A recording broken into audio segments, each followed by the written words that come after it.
Telugu Desam party కార్యకర్తలు చాలా మంది ఇబ్బంది పడ్డారు, ప్రాణాలు పోగొట్టుకున్నారు. అలాంటప్పుడు నా మనసు చాలా బాధపడింది.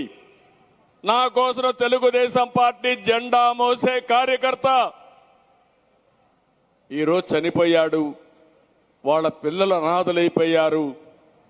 నేను ఆదుకోకపోతే ఏమవుతారని ఆలోచించి ఎన్టీఆర్ మెమోరియల్ ట్రస్ట్ పెట్టి ఆ ట్రస్ట్ ద్వారా ఎవరైతే యాక్సిడెంట్లు చనిపోయినా, రాజకీయ వైరాల వల్ల చనిపోయినా, చంపబడినా అలాంటి పిల్లల్ని చదివించి ప్రయోజకులు చేసిన పార్టీ తెలుగుదేశం పార్టీ. దానివల్ల వాళ్ళ జీవితాలు బాగుపడ్డాయి. మొదటి రోజుల్లో వాళ్ళు అడిగేవాళ్ళు నన్ను, మీరు చదువుకు నేను పోయేవాడిని, స్కూల్కి ఎక్కువ సమయం వాళ్ళతో గడిపేవాడిని. జీవితంలో ఏమవుతావు ఇప్పుడు అడిగాను పిల్లల్ని, జీవితంలో ఏమవుతావు ఏంటి నీ కోరికని అడిగారు. అదే మరి వాళ్ళు అడిగితే వాళ్ళు అనేవాళ్ళు, మా నాన్నను చంపిన వాడిని చంపిన తర్వాత ఏం చేయాలని ఆలోచిస్తానని ఆ పిల్లలు చెప్పేవాళ్ళు. అప్పుడు నేను వాళ్ళందరినీ కౌన్సిలింగ్ చేసేవాడిని. మీ నాన్నని చంపిన వాడు పాపాన వాడు పోతాడు, నువ్వు కూడా పనిచేస్తే నువ్వు జైలుకు పోతావు, నీ జీవితం బాగుపడదు, ఆలోచించమని కౌన్సిలింగ్ చేసి ఉన్నతమైన ఆశయాల కోసం చదువుకోమని చదివించి ఈరోజు బ్రహ్మాండంగా జీవితాల్లో సెటిల్ అయ్యారంటే అది నా కుటుంబ సభ్యులకు నేను చూపించిన చొరవ, తెలుగుదేశం పార్టీ కుటుంబ సభ్యులకి. ఈరోజు మీరు ఒక్కసారి చూస్తే సమాజంలో 78 సంవత్సరాలైన స్వాతంత్రం వచ్చి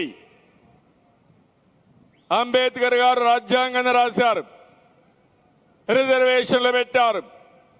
స్వతంత్ర భారతదేశంలో స్వతంత్ర పౌరులుగా ఉండి మనం అభివృద్ధి అవుతామని ఆకాంక్షించారు.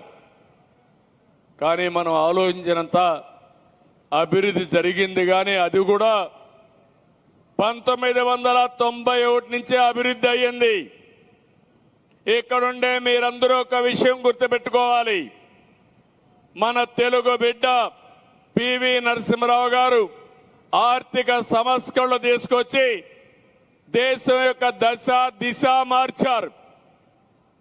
అంత మునుపు ఏ పని చేయాలన్నా డబ్బులుండేది కాదు, అరాకొర వచ్చేది. కానీ ఎన్టీ రామారావు గారిని ఒక్కసారి గుర్తుపెట్టుకుంటే ఒక మానవతావాదిగా ఆయన ప్రభుత్వానికి వచ్చిన వెంటనే డబ్బులున్నాయా లేదా అని చూడకుండా పేదవాళ్లకు సంక్షేమానికి శ్రీకారం చుట్టిన వ్యక్తి నందమూరి తారక రామారావు గారు. ₹2 కేజీ బియ్యం, పేదవాడికి శాశ్వత గృహ నిర్మాణం, రైతులను ఆదుకోవడానికి హెచ్పీకి ₹50కే కరెంటు, సగం ధరకే చీర దోవతి. దీనివల్ల నేతన్నకు ఉపాధి, పేదవాళ్లకు కట్టుకోవడానికి బట్ట, ఇలాంటివన్నీ చేసి ముందుకొచ్చారు ఆయన. అయితే ఇక్కడ వస్తే 91 నుంచి ఇప్పుడు పైనుండే వాళ్ళని ఎగ్జాంపుల్ చెప్పాను. కృష్ణారెడ్డి గారు ఉన్నారు, సునీల్ ఉన్నాడు, పక్కనే గోయంకా గారు ఉన్నారు. ఇక్కడే 500-600 మంది పారిశ్రామికవేత్తలు గాని సమాజం వల్ల పైకొచ్చిన వ్యక్తులు ఇక్కడే ఉన్నారు. వీళ్ళు బాగుపడ్డారు. కానీ వీళ్ళు సృష్టించిన సంపద వల్ల ప్రజలకు మెరుగైన సౌకర్యాలు వచ్చాయి. ఈరోజు మీరు ఒకసారి చూడండి, నేషనల్ హైవేస్ వచ్చాయి. ఒక ఆలోచన, ఒక చిన్న ఆలోచన. నేను మలేషియాకి వెళ్ళాను 96-97 ఆ ప్రాంతంలో. 2 కోట్ల జనాభా, బుడ్డ దేశం. ఆ 2 కోట్ల జనాభా ఉండే దేశం అప్పట్లోనే 8 లేన్ రోడ్డు ఉండేది. అది చూసిన తర్వాత 120 కోట్ల జనాభా భారతదేశం, మనకి ఇలాంటి రోడ్డు లేదని ఆనాటి ప్రధానమంత్రికి చెప్తే ఎట్లా చేస్తామంటే నాకు వదిలిపెట్టమని నెల్లూరు నుంచి చెన్నై వరకు మొదటి రోడ్డు వేయించిన పార్టీ తెలుగుదేశం పార్టీ. అది గోల్డెన్ క్వాడ్రిలేటరల్ రోడ్డుగా 5 ఏళ్లు అయినాయి. ఆనాటి ప్రధానమంత్రి స్ఫూర్తితో, ఆయన దూరదృష్టితో ఈరోజు మీరు చూస్తే మొత్తం రహదారులన్నీ దశ దిశ మారాయి. అది ఒక నిర్ణయమే. ఇలాంటివి చాలా వచ్చాయి. కరెంటు విషయాల్లో సంస్కరణలు వచ్చాయి. ఎయిర్పోర్ట్లు ప్రైవేటు పీపుల్ కట్టే పరిస్థితికి వచ్చారు. టెలికమ్యూనికేషన్ లో సంస్కరణలు వచ్చాయి. దీనివల్ల మీరు చూస్తే పేదవాళ్ళకు వస్తువులు వచ్చాయి. ఒకప్పుడు సెల్ఫ్ ఫోన్ అంటే ఓన్లీ డబ్బులుండేవారు ఊర్లో ఒకటి ఉండేది. ఒక ఊర్లో ఆ ఫోన్ కూడా ఉండేది కాదు. ఫోన్ రావాలంటే వారం రోజులు పట్టేది. వేరే దేశాల్లో ఉండే వాళ్ళతో మాట్లాడాలంటే అది అసాధ్యమైన పని. అలాంటివన్నీ ఉన్నప్పుడు ఆ రోజు చేసిన నిర్ణయం వల్ల మీరు ఒక్కసారి ఆలోచిస్తే ఈరోజు అందరి దగ్గర సెల్ ఫోన్లు ఉన్నాయి. ఈరోజు ఆ కుర్రాన్ని చూశాను. కుర్రాన్ని చూస్తే పాపం వాళ్ళ తండ్రి ఇద్దరు కలిసి చెల్లిని చదివించి అక్కను చదివించాలని త్యాగం చేశాడు. ఇక్కడికి వస్తే సెల్ఫీ తీసుకున్నాడు పవన్ కళ్యాణ్తో.